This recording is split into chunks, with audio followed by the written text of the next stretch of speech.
enough to build it to about $1 billion revenue company. And you sold the company, I believe, in 2002, am I right? Yes. WellCare was sold, and you, along the way, created the Patel Foundation for Global Understanding, which has been a major focus of your life and, of course, of your wife's work as well. What are the goals of this foundation? Because you have been involved in funding some very significant initiatives, not only here in the U.S. and Florida, but around the world. My personal philosophy has been to focus on education first, health second. It's hard to say what the priority should be, but I believe that if you have education, then everything else will fall in place. Naturally, you do need health. So all our projects are primarily focused in that direction. Especially in the developing countries, more energy is put on education and health. In United States, what we tried to do was focus on what I would call some kind of legacy gifts, but again, where I knew that it's going to touch many, many lives and it's going to perpetually grow. I would not like to invest in a project if it is not self-sustaining, it does not capacity of replicating, it does not touch many lives. If it meets some criteria of that type, that the project can be replicated, can be scaled up, impacts many lives, then I would like to invest in it. If you think of any gifts we gave here, far more than what we gave would be given by other people.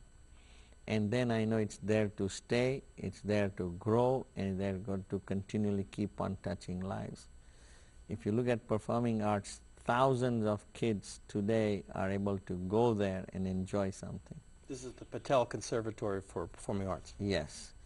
And many a times when I'm walking around, I get thank yous from people that my child was there, they did this, they did that. So it's a nice feeling to have that what I call a society investment is paying its dividends. So what I hear you saying is you've really employed a business strategy to the whole field of philanthropy. I think so, and it's rightfully so. I call it social entrepreneurism.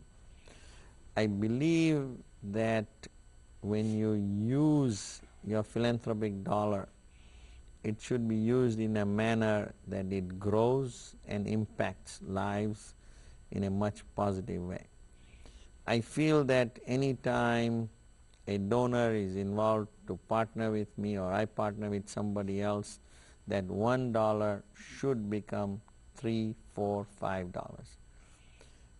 I personally am not happy when I see horrendous expenses by philanthropic organizations, lunches, first-class airfares, five-star hotels, the executive directors and them staying there and spending donors' money. It pains me, especially because when I see what a dollar can do in Africa, what a dollar can do in India, it is so difficult to see that type of money being wasted on things that are not necessary. Let's talk about globalization, because that's a big emphasis on your efforts today and going forward, not only at the University of South Florida, you have a significant initiative underway, but through your work in other parts of the world. Explain your emphasis on globalization and globalism.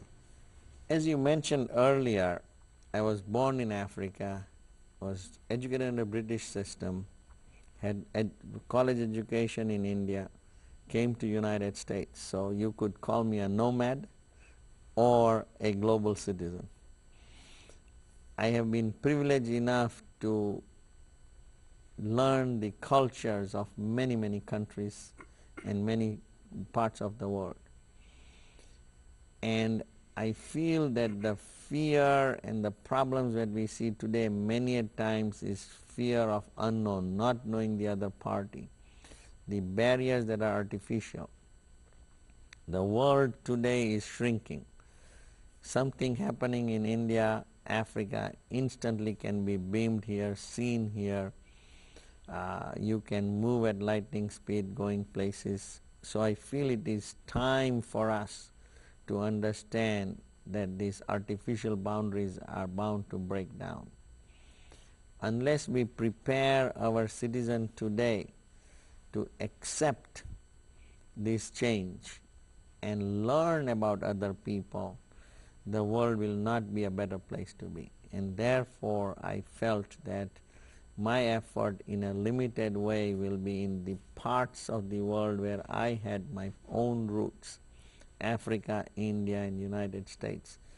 Try and do projects in a manner which are more of the doing physically type. So when we invested in University of South Florida, we were telling we don't want a think tank, we want a do tank. And by doing some action on the ground, really creating impact to the local people, we feel that we can cause some changes. So that's the type of philosophy that we have tried to follow. In the 1 minute or so that we have remaining, share with me your feeling about the importance of family and the importance family has been in your life. I think it is unfortunate today we are getting to a nuclear family that's getting smaller and smaller. Our success today, what I am, is because of having a joint family, depending on brothers to help each other, depending on other relatives to help each other. Not only morally supporting in time of crisis, but even economically helping each other, probing each other to in times of crisis needs. The wider the base you have, the better off you are. Now there are some sacrifices one has to give to accommodate, adjust on everybody's needs. But if we go beyond the individual and start looking at the bigger picture of a unit and extend that family to a global family, national family, you will see the change. So when that thinking changes from me and me alone, or me and my wife and my kids, to me and my family, and then my bigger family, and then bigger family, I think we can see the change in the world. Well, Dr. Patel, I'm afraid we're out of time. It's been a pleasure having you as our guest. Thank you very much. And thank you for joining us for the Suncoast Business Forum.